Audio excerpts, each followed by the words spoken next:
வணக்கம். நான் doctor Aarthi, homeopathy மருத்துவர். இன்றைக்கி வந்து நம்ம காமன் கோல்டு, இந்த குழந்தைங்களுக்கு ரொம்ப சின்ன வயசில் அடிக்கடி மாதத்தில் ஒரு வாட்டி இல்லை 2 வாட்டி வந்து ஒரு தொந்தரவு பண்ணுற ஒரு பிரச்சனை தான் இந்த காமன் கோல்டு, சளி, காய்ச்சல் எல்லாமே. அதை வந்து இன்றைக்கி நம்ம எப்படி ஹோமியோபதியில் நம்ம ட்ரீட்மெண்ட் கொடுக்குறோம், அதுக்கான இம்யூனிட்டி எப்படி இன்க்ரீஸ் பண்ணுறது அப்படிங்கிறது இன்றைக்கி நம்ம பார்ப்போம். Okay ma'am. இப்போ பிறந்ததுலேருந்து முதல்ல குழந்தைங்களுக்கு வர்றது அப்படின்னு பார்த்தீங்கன்னா இந்த சளியாக இருக்கட்டும், இந்த ஜுரமாக இருக்கட்டும், இந்த விஷயத்தை வந்து ஹோமியோபதியில் எப்படி ட்ரீட்மெண்ட் கொடுக்குறீங்க, என்ன மாதிரியான டேப்லெட்ஸ் கொடுக்குறீங்க? ஓகே, இந்த காமன் கோல்டு அண்ட் ஃபீவர் இது எல்லாமே ரொம்ப காமன். நம்ம அந்த என்ன சொல்கிறது, ரெஸ்பிரேட்டரி ட்ராக்ட் கம்ப்ளைண்ட், அந்த த்ரோட்லேருந்து லங்ஸ் வரைக்கும் போகிற அந்த ஏர் பேசேஜில் வர பிரச்சனை தான் இது எல்லாமே. இதை வந்து ரெண்டாக நம்ம பார்ப்போம். Upper respiratory tract, lower respiratory ட்ராக்ட்னு பிரித்து அதை நம்ம வந்து ட்ரீட்மெண்ட் கொடுத்துட்ருப்போம். ஸோ இது வந்து எப்படி சொல்கிறது, இதை குழந்தைங்க அப்படின்னாலே அவங்களுக்கு பேசிக்காக பிரெஸ்ட் ஃபீடிங் இருக்கிற குழந்தைங்களுக்கு கொஞ்சம் இம்யூனிட்டி நம்ம அதிகமாகவே இருக்கும். இப்போ ஆஃப்லேட் நீங்கள் பார்த்தீங்கன்னா நிறையா மதர்ஸ்க்கு ஃபஸ்ட்டு மில்க் சப்ளையே கிடையாது. எல்லாமே பிறந்த குழந்தையே மோஸ்ட்லி வந்து ஒரு 1 மந்த்துக்கு சப்ளை இருக்குது, அதுக்கப்புறம் அப்படியே ஃபார்முலா ஃபீட் அப்படியே ஸ்டார்ட் பண்ணிடுறாங்க. ஸோ இம்யூனிட்டி கம்மியாகும் போது நமக்கு வெளியில் நம்ம எல்லோரும் சுற்றி பெரியவங்களாக இருக்கோம், நம்ம நிறைய இதுக்கு எக்ஸ்போஸ் ஆகிட்டு வந்திருப்போம். ஒரு சின்ன விஷயம் கூட அம்மா ஏதாவது சாப்பிட்டா கூட குழந்தைக்கு கோல்டு வருமா அப்படின்றாங்க. அந்த மாதிரி கிடையாது பிரெஸ்ட் ஃபீட் ஆகும்போது.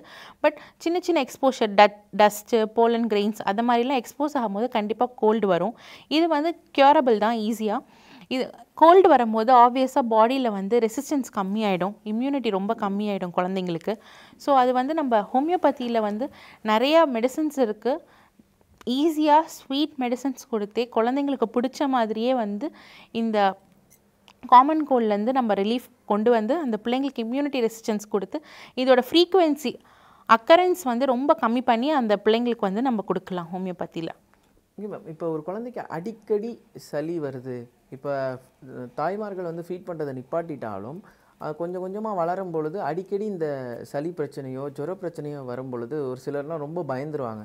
ஏன்னா அடிக்கடி நம்ம குழந்தைய வந்து ஹாஸ்பிட்டலில் சேர்க்க வேண்டியதாக இருக்குது, டாக்டரை கன்சல்ட் பண்ணிகிட்டே இருக்க வேண்டியதாக இருக்குது. அது மாதிரியான பேரண்ட்ஸுக்கு நீங்கள் என்ன மேம் சொல்லுங்கள்? நம்ம பிள்ளை ஸ்ட்ராங்காக இருந்தாலும் சுற்றி இருக்க பிள்ளைங்களுக்கு கண்டிப்பாக ஏதாச்சும் ஒன்று இருக்கும். ஸ்கூலுக்கு போயிட்டு வந்தால் ஒரு 2 நாள் ஸ்கூல் போனால் 2 நாள் லீவ் போடுற மாதிரி தான் இருக்கும். நிறைய பிள்ளைங்களுக்கு வந்து இந்த கோல்ட் அண்ட் காஃப் வந்து ரொம்ப காமன். ஸோ இதனால் பயப்பட வேண்டாம். இது சின்ன வயசில் இதுவும் கடந்து போகிற மாதிரி தான் இந்த ஒரு சுச்சுவேஷன் எல்லா பேரண்ட்ஸ்க்கும் இருக்கும். இதனால வந்து பேரண்ட்ஸ் வந்து ரொம்ப பிரேக் டவுன் ஆகி ஃபீல் பண்ணக்கூடாது. இது காமனான விஷயம். நம்ம எவ்வளோக்கு எவ்வளோ குழந்தைங்களுக்கு வந்து இம்யூனிட்டி ரிச் ஃபுட்ஸ் கொடுத்து அவங்களுக்கு அது ரெசிஸ்டன்ஸ் ஆக்குறோமோ அது வந்து நமக்கு நல்லாவே ஹெல்ப் பண்ணும். ஸோ இதனால் பயப்பட வேண்டாம். முடிஞ்ச அளவுக்கு வந்து ரொம்ப காம்ப்ளிகேஷன் ஆகாமல், ரொம்ப மூச்சு விட முடியாமல், வீசிங் ஸ்டேஜ் அளவுக்கு கொண்டு போகாமல் இந்த குட்டி குட்டி சிம்டம்ஸ்லேயே வந்து நிறைய ஹோம் ரெமெடிஸ் இருக்கும் வீட்லேயே. அண்ட் ஹைஜீனிக், சுற்றி இருக்கிற இடத்த வந்து க்ளீனாக வச்சுக்கிட்டு பிள்ளைங்களுக்கு வந்து எதுவும் அஃபெக்ஷன் டக்குன்னு வந்து ஒட்டிக்காத மாதிரி நம்ம தான் பார்த்துக்கணும். இதனால் வந்து பயந்து போகிறது, என்னடா என் பிள்ளைக்கு இப்படியே இருக்கே, என்னடா ஒரு வாழ்க்கை அப்படின்ற அளவுக்கு நம்ம ஃபீல் பண்ணக்கூடாது. எல்லாமே சரி பண்ணக்கூடிய காலகட்டத்தில் எல்லா டெக்னாலஜியோட சுற்றி தான் நம்ம இருக்கோம். எதுக்கும் நம்ம வந்து சோர்ந்து போகக்கூடாது, பயப்படவும் கூடாது. எல்லாமே பார்த்துக்கலாம், ஈஸியாக சரி பண்ணலாம். ஹோமியோபதியில் இதுக்கு நல்ல வண்டர்ஃபுல் ட்ரீட்மெண்ட்ஸே இருக்குது. இன்கேஸ் அவங்களால வர முடியல, இப்போ ட்ரிப்புக்கெல்லாம் போகிறாங்கன்னா ஒரு ஃபஸ்ட் எய்ட் கிட் மாதிரி ஃபீவர், கோல்டு, த்ரோட் பெயின் எல்லாத்துக்கும் மெடிசன்ஸ் அவங்க வச்சுக்கலாம். ஸோ ஹேண்டியாக வச்சுக்கும் போது அவங்களுக்கு இன்னும் ஈஸியாக இருக்கும். ட்ரிப்பும் வந்து ஈஸி ஃப்ரீயாக, நம்ம ஹேசில் ஃப்ரீயாக நம்ம போயிட்டு வந்துடலாம். நீங்கள் ஒரு விஷயம் சொன்னீங்க, வீசிங் வரைக்கும் போக விட்டால் என்ன ஆகுமோ அப்படின்னு. இந்த வீசிங் அப்படின்னு வரும்பொழுது குழந்தைகள் சின்ன வயசில் அவங்க ரொம்ப மூச்சு திணறதெல்லாம் பார்க்கும்போது நமக்கே பயமாக இருக்கும். இன்னும் இந்த வயசுலேயே இப்படி பண்ணாங்கன்னா ஃப்யூச்சரில் அவங்களுக்கு என்ன மாதிரியான விஷயங்கள் வருமோ அப்படின்னு ஒரு எண்ணம் வரும் மேடம். இந்த வீசிங் அப்படிங்கிற விஷயத்தை வந்து ஹோமியோபதியில் எப்படி மேம் கையாளுறீங்க ட்ரீட்மெண்ட் மூலமாக? ஓகே, வீசிங் வந்து காமனான ஒரு கண்டிஷன் அப்படின்னு சொல்லலாம். குழந்தைங்களுக்கு மூச்சு விட முடியாமல் கஷ்டப்படுவாங்க. அவங்க சுவாச குழாயில் வந்து நேரோ ஆஃப் தி ஏர் பேசேஜ் இருக்கும். அதனால தான் ப்ராப்பராக வந்து ஏர் ஃபுல்லாக போகாமல் சுருங்குவாங்க. அப்ஸ்ட்ரக்ஷன்ஸ் மாதிரி ஏதாச்சும் ஒன்று தடுக்கும். அது என்ன தடுக்குது அப்படிங்கிறத வந்து நம்ம அனலைஸ் பண்ணி அவங்களுக்கு ட்ரீட்மெண்ட் கொடுக்கலாம். பயப்பட வேணாம். ரொம்ப சிவியர் கேசஸில் பஃப் அடிக்கிறது இதெல்லாம் வந்து ரொம்ப காமன். அது ஃபஸ்ட்டு எடுத்தோடனே நம்ம அங்கே தான் போவோம், அலோபதிக்கு தான் போவோம். அது போகும்போதே சைட் பை சைட் இந்த ட்ரீட்மெண்ட்ஸும் எடுக்கலாம். நான் நிறைய பேஷண்ட்ஸ் பார்த்துருக்கேன், என் குழந்தைங்கள நிறையா நான் ட்ரீட் பண்ணியிருக்கேன். இந்த வீசிங் ரிலேட்டட் கம்ப்ளைண்ட்ஸில் நல்ல சூப்பர்ப் ரிசல்ட்ஸ் கொடுக்கும். அந்த வீசிங் சவுண்ட்ஸ் எல்லாமே ஃபஸ்ட் அந்த வீஸ் சவுண்ட் ஆரம்பிக்கும், விசில் அடிக்கிற மாதிரி மூச்சு விடும்போது அந்த விசில் அடிக்கிற சவுண்ட் நமக்கே கேட்கும், அந்த அளவுக்குலாம் வீசிங் இருக்கும். நம்ம வந்து மெடிசன்ஸ் நான்லாம் கொடுத்து 1 வீக்லேயே வந்து சூப்பராக இம்ப்ரூவ் பண்ணி அந்த குழந்தைங்க நைட்டு தூங்கும் போது பீஸ்ஃபுல்லாக தூங்குறோம். இல்லைனா ஒரு பொசிஷனில் தான் அந்த பிள்ளைங்களால் படுக்க முடியும், இல்லை நோஸ் பிளாக் ஏதாச்சும் ஒரு தொந்தரவு இருந்துகிட்டே இருக்கும். ஸோ நம்ம நல்லா பயப்படாமல் நம்பிக்கையோடு அந்த மெடிசன்ஸை கொடுக்கும் போது நல்ல ரிசல்ட்ஸ் நீங்கள் ஷார்ட் பீரியட் ஆஃப் டைமில் நம்ம வந்து பார்க்கலாம். அண்ட் தொடர்ந்து ஒரு பீரியட் ஆஃப் டைம் அந்த குழந்தைக்கு வந்து அந்த மெடிசன் எப்படி எடுத்துக்குது, எவ்வளோ ஃபாஸ்ட்டாக ரியாக்ட் ஆகுதோ அதுக்கேற்ற மாதிரி அந்த கோர்ஸ் ஆஃப் ட்ரீட்மெண்ட்டும் போகும். ஒரு குறிப்பிட்ட கோர்ஸ் ஆஃப் ட்ரீட்மெண்ட்டுக்கு அப்புறம் அந்த பிள்ளைக்கு அது தேவைப்படாத அந்த மெடிசன் வீசிங்கும் அப்படியே கம்ப்ளீட்டாக நமக்கு வந்து க்யூர் ஆகிடும். ஓகே மேம், இப்போ இந்த விஷயத்தையும் வீசிங் போன்ற விஷயத்தையும் கேர் பண்ணாமல் இருப்பாங்கல்ல, நம்ம வீட்டு வைத்தியத்திலே பார்த்துக்கலாம் அப்படின்னு கேர்லெஸ்ஸாக இருக்கிறவங்களுக்கு என்ன மேம் சொல்லுவீங்க? கேர்லெஸ்ஸாக இருக்கவங்க திடீர்னு ஆல் ஆஃப் அ சடன் வந்து பயந்தால் ஒன்றும் பண்ண முடியாது. பட் அந்த மாதிரி இருக்கக்கூடாது. முடிஞ்ச அளவுக்கு இப்போ குழந்தைக்கு ஏதாச்சும் ஒரு சின்ன சிம்டம்னாலுமே அதுக்குன்னு ரொம்ப ஓவராகவும் பார்த்து ஐயோ சின்ன டஸ்ட் இருந்தாலும் இது வந்துடும் அப்படின்லாம் இருக்கக்கூடாது. ஓரளவுக்கு ஒரு மானிட்டரிங்லேயே குழந்தைய வச்சுக்கிட்டு சின்ன சேஞ்சஸ் கூட நம்ம அப்சர்வ் பண்ணி உடனே பார்க்குறது ரொம்ப நல்லது. ஏன்னா சின்ஸ் இதெல்லாம் ரெஸ்பிரேட்டரி கம்ப்ளைண்ட்னால அடுத்து லங் அஃபெக்ஷன், நம்ம கேர்லெஸ்ஸாக விட்டுட்டோம்னா அடுத்து லங்கெல்லாம் அஃபெக்ட் பண்ணும். ஸோ அந்த அளவுக்கு நம்ம அதை வந்து பண்ணக்கூடாது.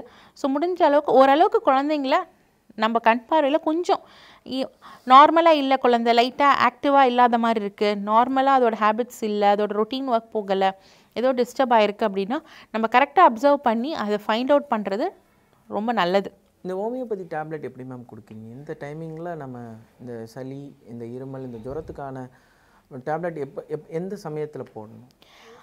எந்த சமயத்துலங்கிறத விட இப்போ வந்து இன்டென்சிட்டி ரொம்ப அதிகமாக இருக்குது, ஃபீவர் கேசஸ்லலாம் 1 hour ஒன்ஸ் கூட நாங்கள் மெடிசன் கொடுப்போம்.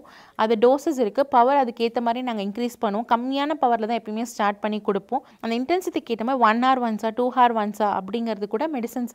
ஏன்னா இது அக்யூட் கண்டிஷனில் வர்றது இந்த கோல்டு ஃபீவரெல்லாம். ஸோ நம்ம வந்து ஒரு 2 days ஃபீவரில் இருந்தால் கூட ஒரு ஹாஃப் டேயில் கூட நம்ம வந்து கரெக்டான மெடிசன் ப்ரிஸ்கிரைப் பண்ணிட்டா ஃபீவர்லாம் ஹாஃப் டேயில் கூட கிராஜுவலாக டெம்பரேச்சர் ரெடியூஸ் ஆகும். நான் ஒரு பேஷண்ட் பார்த்துருக்கேன், அவங்க டோலோ போட்டிருக்காங்க, 4 days கண்டினியூஸ் டோலோ போட்டிருக்காங்க. அவங்களோட டெஸ்ட் எல்லாமே நெகட்டிவ் தான், டைஃபாய்டு கிடையாது, டெங்கு, மலேரியா எல்லா டெஸ்ட்டும் எடுத்துட்டாங்க, எதுவுமே இல்லை, எல்லாமே நெகட்டிவ்.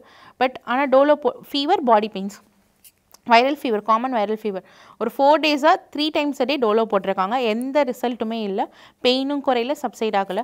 பட் நான் வந்து ஒரு 2 doses ஆஃப் மெடிசன் நான் வந்து அவங்கள வந்து 2 hours கேப்பில் தான் எடுத்துக்க சொன்னேன், ட்ராப்ஸ் மாதிரி கொடுத்துருந்தேன். எனக்கு ஃபோன் பண்ணி சொன்னாங்க, இந்த மாதிரி என்னோடய ஃபீவர் வந்து 104 degreeலேருந்து 100க்கு வந்துருச்சு, ரொம்ப தேங்க்ஸ் டாக்டர் அப்படின்னு சொல்லியிருந்தாங்க. தான் நம்ம கரெக்டான மெடிசன் கொடுக்கறதுல தான் இருக்குது. சிலர் கொடுத்தும் சரியாகாமல் 3-4 days அப்படியும் இருக்கிறவங்களும் இருக்காங்க. ஸோ கரெக்டாக அனலைஸ் பண்ணி, ஃபீவர் டைமில் சிலர் வந்து ரொம்ப இரிட்டபிளாக இருப்பாங்க, பெட்டை விட்டு எந்திரிக்கணும்னு தோணாது, ஒவ்வொருத்தருக்கும் ஒவ்வொரு மாதிரி ஸ்டேட் இருக்கும். சிலர் வந்து தண்ணி தாகம் அதிகமாக எடுக்கும், சிலர் வந்து தாகமே எடுக்காது ஆனால் தொண்டை ட்ரையாக இருக்கும், ஆனால் தாகம் எடுக்கலன்னு சொல்லுவாங்க. இதெல்லாம் நம்ம கரெக்டாக அனலைஸ் பண்ணி அவங்களுக்கு கொடுக்கும் போது மெடிசன்ஸ் வந்து நல்லாவே ஒர்க் ஆகும், நல்ல ரிசல்ட்ஸ் நீங்கள் பார்ப்பீங்க அக்யூட் கண்டிஷன்ஸில், இந்த மாதிரி ஃபீவர் கோல்டு கண்டிஷன்ஸில்.